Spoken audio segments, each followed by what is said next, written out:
Hello, please excuse me looking over my glasses while I talk to you. I haven't quite got the right glasses and it's too late to go and get them now. But never mind, I'm going to tell you some things about Jesus and why he came, and then later I shall tell you some things about what Jesus did and what Jesus did for us. But first I'm going to use some words of a book written by Carl Laferton to tell you more about why Jesus came to see us. A very long time ago, there was a beautiful garden where people lived and played happily together. In the garden, there was nothing bad, ever. And no one was sad, ever. And best of all, God was there, because he'd made it all, and he was in charge of it all, and he loved it all. People could see God and speak with God and just enjoy being with God. It was wonderful to live with God. But then one day, the people did a terrible thing. They decided they didn't want to do what God said. They decided they wanted a world without God in charge. God calls this sin. And sin spoils things. So sin has no place in God's garden. God said to the people, "You can't live with me in my garden anymore." And he sent them outside. To show that the people had to stay outside, God put some warrior angels in front of the garden gate. And the angels were like a big keep out sign.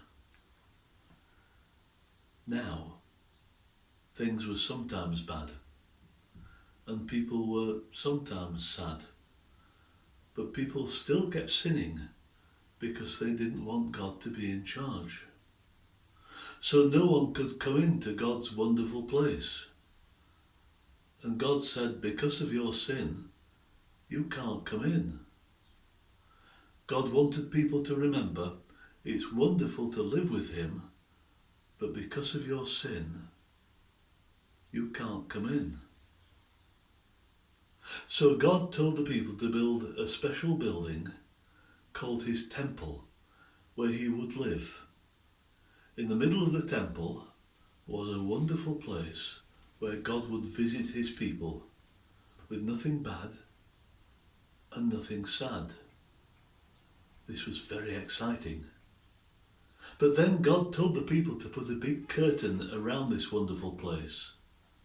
And the curtain had pictures of warrior angels on it. And this was like a big keep out sign. And for hundreds of years, the temple curtain reminded people that God had said, it is wonderful to live with him, but because of your sin, you can't come in. Eventually, some people forgot what it was like to live with God. They forgot what God was like. They forgot that God had made everything wonderful. They forgot how much God loved them all. And some people thought that God just made a lot of rules to stop people being happy. And that is why God sent his son Jesus, to remind people what it was like to be with God and how much God loved them. Perhaps you can remember the story of when God sent Jesus. It's the story of Christmas and how God's son was born in a town called Bethlehem. Another time, I'm going to tell you about some of the things that Jesus did when Jesus came to see us and what Jesus did for us. Until then, bye-bye.